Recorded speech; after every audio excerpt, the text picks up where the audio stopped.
Annick de Souzenel. Les jeunes sont non seulement inquiets, mais désemparés par l'avenir qui les attend. Entre la crise de l'écologie, le problème des emplois et du chômage, ils ont souvent l'impression que la société les mène droit dans le mur et qu'ils manquent totalement de conseils pour vivre cette crise majeure qui semble s'annoncer sur la planète Terre. Quels conseils leur donneriez-vous ? Quel conseil ? C'est un vaste programme parce que, en fait, c'est toute la notion des valeurs dans lesquelles ils sont élevés qui n'est pas à la hauteur, qui ne répond pas justement à leur attente, ni aux grands problèmes de notre époque. Alors autrefois, les religions mettaient une cohérence dans la société, mais maintenant elles n'ont plus le langage qui convient justement pour structurer cette cohérence. Si bien que les jeunes sont extrêmement désemparés, c'est vrai, malheureusement, leurs aînés sont autant désemparés qu'eux. Moi, c'est ça que je ressens, en tout cas. On a l'impression qu'ils ont créé une sorte de système, de monstre qui les dépasse. Est-ce que c'est un peu l'impression que vous avez ? Oui, c'est tout à fait l'impression que j'ai, d'autant plus que ce fameux principe de laïcité, sur lequel ils sont tous élevés dans les écoles et dans les universités, ce principe de laïcité ne tient absolument pas compte du principe anthropologique des êtres. Pour moi, le principe anthropologique qui, justement, peut redonner sens aujourd'hui, c'est à lire dans la perspective de la transcendance de l'être. Et comme on les a complètement coupés de cette conscience de la transcendance, leur espoir, leur désir ne débouche sur rien. Et c'est là où on voit des jeunes, et même des très jeunes qui aujourd'hui vont jusqu'au suicide, ou bien alors ils partent à l'aventure et bien souvent cette aventure finit dans la drogue parce que personne n'a été là pour leur dire que cette aventure pouvait peut-être avoir un sens. C'est ce que j'ai été amenée à dire dernièrement à des parents dont un fils, après avoir fait des études assez brillantes, est parti, heureusement pas dans la drogue ou pas encore dans la drogue, mais est parti, il ne savait pas où il était, où il se promenait.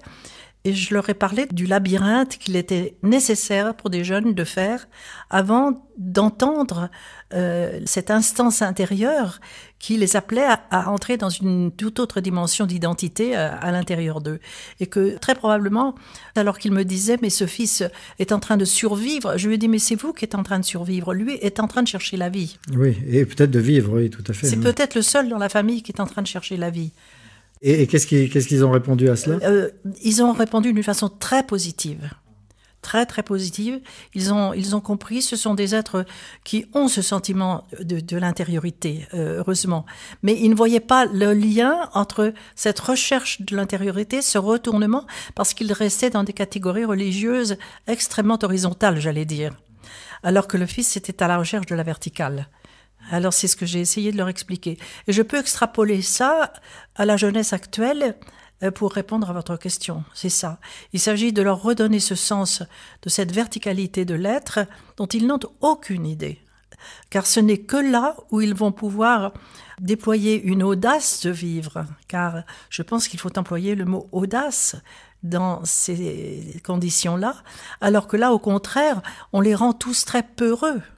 On les sécurise, on les sursécurise, et puis tout à coup, on les désécurise. Et ils sont perdus, ils ne comprennent plus ce qui se passe. Oui, on en a fait quelque part des assistés de la société. Voilà, c'est ça. On en a fait des assistés, on a exercé un humanisme que j'appelle l'humanisme à l'horizontale. Et c'est ça qui est tragique. Alors que l'humanisme, le véritable humanisme, il est celui qui tient compte des structures de l'homme, c'est-à-dire justement de ce possible infini qui est en l'homme et qui joue avec un monde dont ils n'ont aucune idée, tous ces autres niveaux du réel qui sont habités, aussi bien à l'intérieur d'eux qu'à l'extérieur, ces différents niveaux du réel habités, si on ne leur montre pas, si on ne les conduit pas vers cette expérience, ils sont totalement perdus et désespérés. Moi, je les comprends, je trouve ça tout à fait tragique. En fait, dans toutes les sociétés traditionnelles, il y avait ces rites de passage, rites d'initiation, voilà. Qui permettaient à différents âges de la jeunesse, de l'adolescence et de l'âge adulte de rencontrer ces réalités verticales, pourrait-on dire, sans parler du fait qu'elles imbibaient toute la société.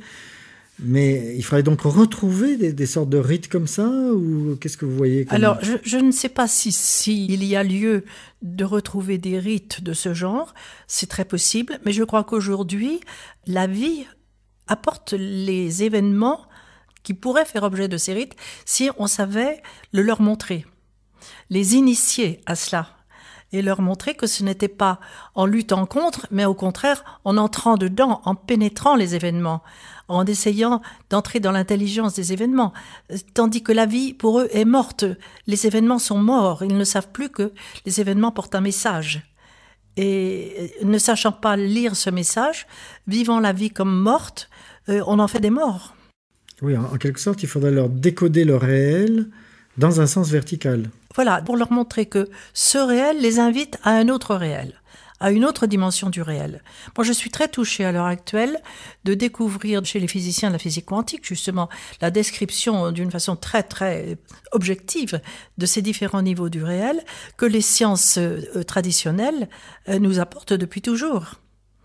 Et je vois, moi je suis tout de même plus spécialiste de la Bible tout en étant très ouverte aux autres livres sacrés, mais dans la Bible c'est absolument admirable où on voit justement l'homme invité à épouser son autre côté, qui n'a jamais été une côte comme je l'ai souvent dit dans mes ouvrages, mais qui est cet autre côté de nous, qui est encore voilé, et ce voile mis sur cet autre côté, c'est le voile mis sur ces autres niveaux du réel auxquels on ne peut accéder qu'à travers justement des initiations, à travers des épreuves. L'épreuve, elle est ontologique, elle est nécessaire. Sans épreuve, il n'y a pas de dépassement de l'être. Et aujourd'hui, les événements nous apportent des occasions incroyables de dépassement de l'être, mais on ne sait pas le montrer à nos jeunes. Voyez-vous, je trouve qu'il n'y a plus de maître, ou très peu. Où se cache-t-il ? C'est vraiment difficile. Alors, l'autre jour, j'ai tout de même eu un contact extrêmement passionnant avec Marc-Alain Ouaknine, qui lui est allé dans un lycée, est allé parler avec des jeunes. Je crois qu'il en a fait l'objet d'un livre. Il me semble que ce livre a pour sujet la bar mitzvah, justement. Et il a parlé, il a été émerveillé de voir la qualité de ces jeunes qui se sont soudain éveillés aux valeurs essentielles. C'est là, c'est à leur porte, c'est en eux, mais on ne sait pas l'éveiller. Et il faudrait qu'un Marc-Alain Ouaknine aille parler dans ces lycées, dans ces universités, pour redonner sens à ces valeurs traditionnelles. Mais on les a tellement réduites, ces valeurs traditionnelles, à notre pauvre niveau, qu'elles ne sont plus acceptables dans ces conditions-là. Il faut aussi reverticaliser les textes. Tout à fait. Parce que c'est vrai que quelqu'un qui prend la Bible, par exemple, qu'est-ce qu'il va trouver dedans qui puisse l'aider sans un décodage comme celui que vous faites par exemple dans vos livres? Mais bien sûr, je ne vois pas. Il faut justement un homme comme Marc-Alain Ouaknine qui travaille tout à fait dans le même sens que moi et qui en est même vraiment un pionnier tout à fait remarquable. Mais sans ça, personne, étant donné surtout que notre culture occidentale est très modelée sur tout de même les structures grecques et latines, alors que la tradition sémite, qui est la nôtre, est réduite à cet intellect, à ces concepts intellectuels, alors que c'est le contraire. Cette tradition sémite, elle se chante et elle se danse. Elle est essentiellement corporelle et elle nous conduit dans cette expérience du corps et de l'esprit, elle nous conduit justement vers ces autres niveaux du réel. Chaque lettre, je crois que c'est dans Nouvelle Clé d'ailleurs que je l'ai lu d'une interview faite avec Ouaknine, où Ouaknine rappelait que dans chaque lettre hébraïque se cachait un oiseau aux ailes repliées et que dès qu'on scrutait le texte, l'oiseau déployait ses ailes et qu'il fallait vite monter l'oiseau pour qu'il nous conduise là-haut. C'est magnifique cette image, n'est-ce pas ? Et c'est comme ça que je travaille. Et je travaille avec ces lettres, avec ces mots qui ont une dimension extraordinaire et on les laisse vraiment par terre.